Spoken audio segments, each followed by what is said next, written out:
Hello everyone, it's Fred again from Notes of a Nomad, video number 265. Today I want to talk about exploring Canada. I was listening to the Canadian Broadcasting Corporation, and they've got a program where they're now asking people, what are your favorite spots to go and visit in Canada? Because a lot of Canadians have never really seen much of their country. And now they're saying, hey, let's explore Canada. Let's spend our money in Canada. Let's not go to places like the United States. So this is becoming very popular. And I want to share with you some of my experiences and some of my thoughts why exploring Canada is such a fantastic idea. So I'll just give you some background. I was born and raised here in Thunder Bay in Northern Ontario on Lake Superior. I lived there till I was 13. My parents and I had traveled as far west as the Rocky Mountains, here just west of Calgary, and as far east as Toronto.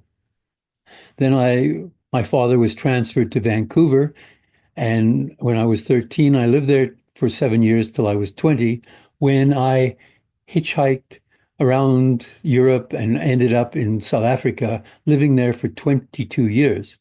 So in 1985, I came back to Canada and I said, I have been away for a couple decades. I'd like to explore my country. So I bought this motorhome in Vancouver and decided to travel across Canada.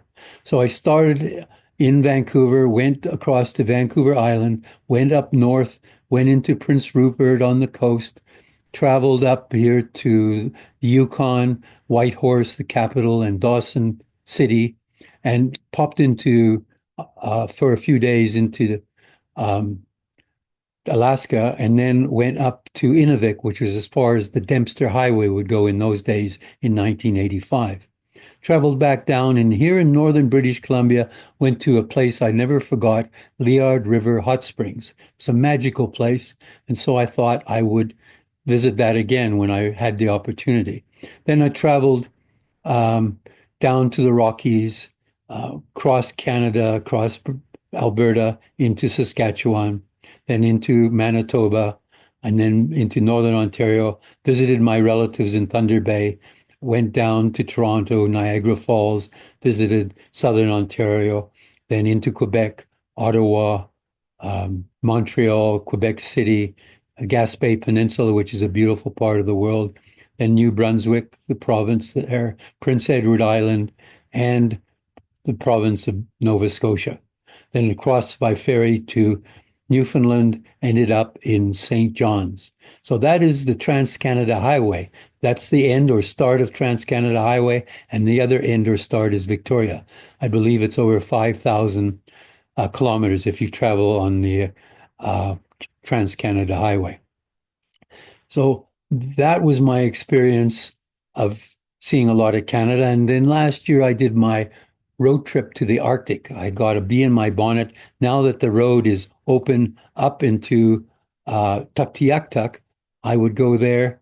A couple places that I show you a few pictures because these are some of the spots I think are worth looking at is Salt Spring Island, which is one of my favorite spots between Vancouver Island and Vancouver in the Gulf of Juan de Fuca, or Straits of Juan de Fuca. And then also I went up to Prince Rupert.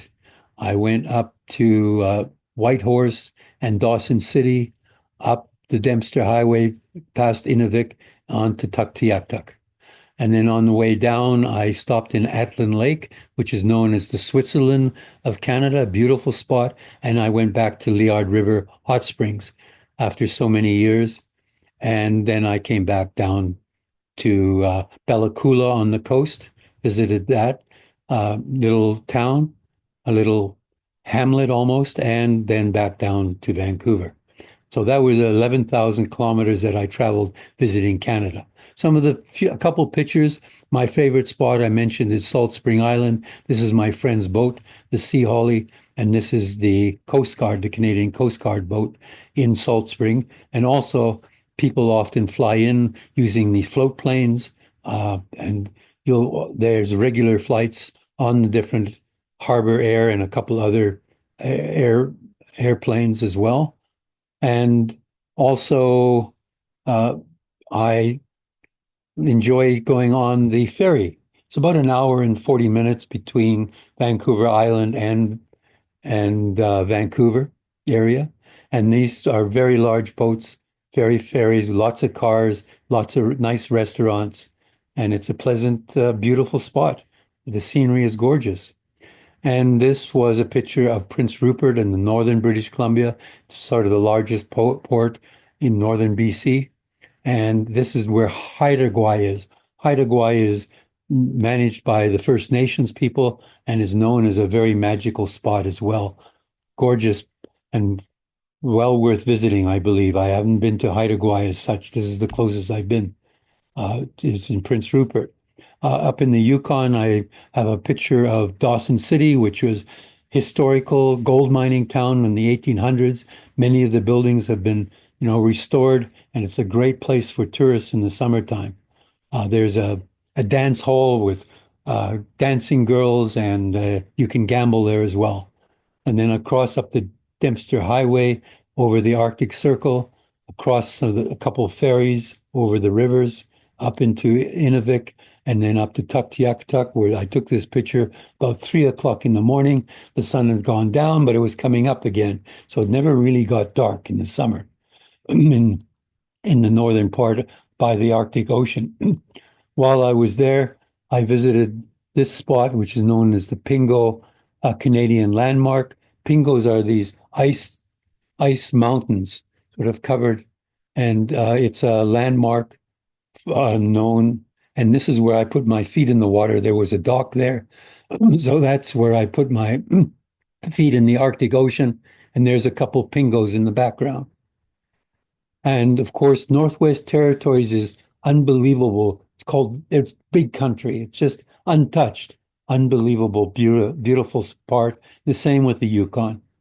So that's well worth visiting, in my opinion. And I popped into Atlin Lake, which I mentioned is the Switzerland of North America with mountains. There's, sports and fishing, etc., in summer and winter sports as well.